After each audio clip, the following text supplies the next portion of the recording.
खबर उत्तरकाशी से। उत्तरकाशी में आई आपदा के बाद रेस्क्यू ऑपरेशन जारी है, लेकिन टूटे हुए पुल और सड़कें राहत काम में रोड़ा बन रही हैं, जिनकी वजह से बचाव काम उस तेजी से नहीं हो पा रहा जैसा होना चाहिए था। देखिए।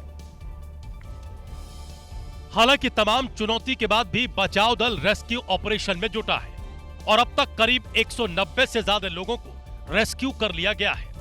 वहीं मरने वालों की संख्या 5 हो गई है, जबकि हर्षिल के आर्मी कैंप में आए सैलाब में 9 सैनिक अभी भी लापता हैं। सर्च ऑपरेशन जारी है। वहीं मुख्यमंत्री पुष्कर सिंह धामी लगातार नजर बनाए हुए हैं।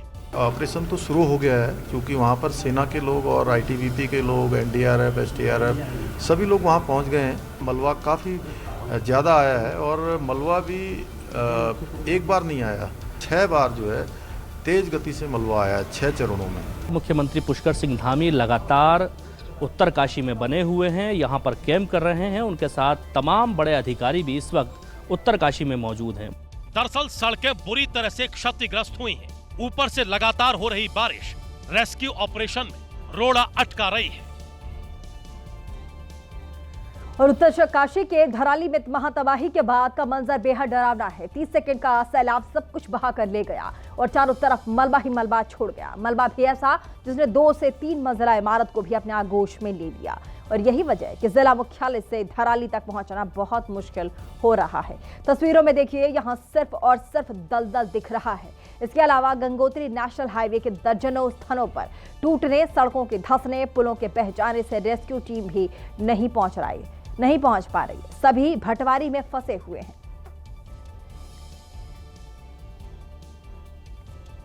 और हरिद्वार में भी भारी बारिश के चलते राजाजी टाइगर रिजर्व की सड़क बह गई, जिससे माता सुरेश्वरी मंदिर के दर्शन के लिए जाने वाले श्रद्धालुओं की मुश्किलें बढ़ गई। देखिए। तस्वीरों में देखिए, मंदिर जाने वाला रास्ता दलदल में तब्दील हो गया है। जान जोखिम में डालकर श्रद्धालु घुटने तक दलदल से निकलते दिखाई दे रहे हैं। जरा सी चूक किसी की जान पर आ सकती है। टूटी फूटी सड़क पर पानी की तेज रफ्तार है, लेकिन श्रद्धालुओं की आस्था बरकरार है। यह नजारा हरिद्वार से 8 किलोमीटर दूर Rajaji tiger reserve Ranipur range का है, जहां से सुरकुट पर्वत पर स्थित सिद्धपीठ माता सुरेश्वरी मंदिर को जाने वाला रास्ता निकलता है, जो अब पानी में पूरी तरह बह चुका है। प्रशासन ने मंदिर जाने पर रोक लगा दी है। इसके बावजूद रोजाना श्रद्धालु मंदिर जाने का प्रयास कर रहे हैं, लेकिन मजबूरन उनको वापस लौटना पड़ रहा है। और यूपी के मुरादाबाद में लगातार हो रही भारी बारिश से बाढ़ जैसे हालात बन गए। नदियां उफान पर है, कई गांवों का संपर्क आपस में ही टूट गया है, जनजीवन अस्त व्यस्त हो गया है। देखिए।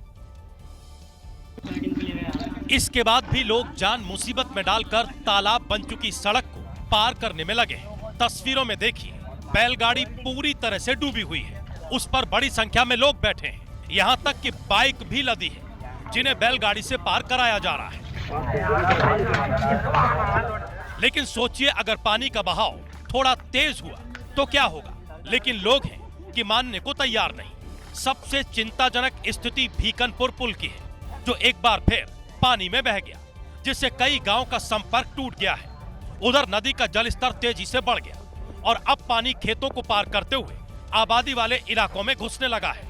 कई जगहों पर लोग सुरक्षित स्थानों की तलाश में इधर उधर भटक रहे हैं, तो कई लोगों ने छतों पर अपना ठिकाना बना लिया है। हालात ऐसे हैं कि जहां तक नजर जाएगी पानी और सिर्फ पानी ही नजर आ रहा है। उधर ग्रामीणों का कहना है कि शासन प्रशासन की तरफ से कोई भी मदद नहीं मिली है।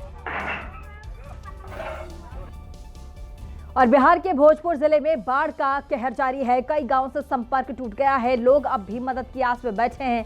जमीनी हकीकत जानने के लिए ग्राउंड रिपोर्ट देखिए।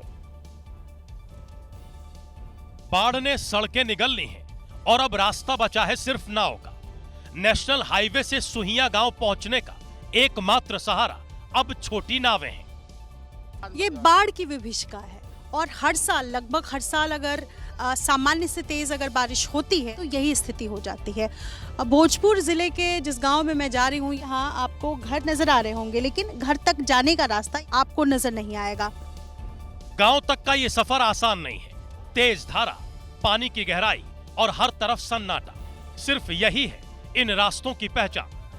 घर तो डूब ही गए हैं, रहने खाने के लिए भी जगह नहीं है, सोने के लिए बिस्तर भी नहीं है क्योंकि वो भीग चुके हैं।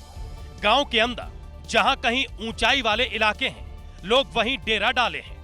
घरों में खाने पीने का सामान सीमित है और राशन अब दिन के हिसाब से पहुंच रहा है। सरकारी मदद भी नहीं पहुंच पा रही है।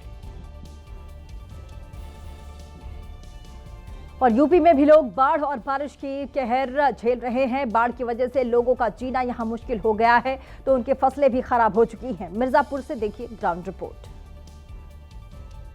मिर्जापुर के 350 से ज्यादा गांव बाढ़ की चपेट में हैं। उसमें एक गांव सदर तहसील का तिलिठी भी है। यह गांव भी बाढ़ में घिरा हुआ है। गांव का दूसरे इलाकों से संपर्क टूट गया है। हमारी मौजूदगी इस वक्त मिर्ज़ापुर की सदर तहसील के टिल्ठी गांव में है और ये पूरा भी जो गांव है आप देखिए कि बाढ़ की जद में आ चुका है। और ये जहां मैं खड़ा हूं ये एक संपर्क मार्ग है जो मुख्य सड़क से गांव की सड़क को गांव को जोड़ता है। इस गांव में पिछले कई दिनों से बिजली नहीं है, जिससे रात घुप अंधेरे में गुजारनी पड़ रही है। उन्हें जंगली जानवरों और सांप का डर बना रहता है। नाव मांगने पर लेखपाल और एसडीएम बड़े अधिकारियों से इजाजत की बात करते हैं, जो मिल नहीं रही है। बाढ़ की वजह से खेतों में लगाई गई सब्जियां और मक्का की फसल चौपट हो चुकी है। सरकार की तरफ से थोड़ी मदद जरूर मिल रही है, लेकिन लोग उसे नाकाफी बता रहे हैं।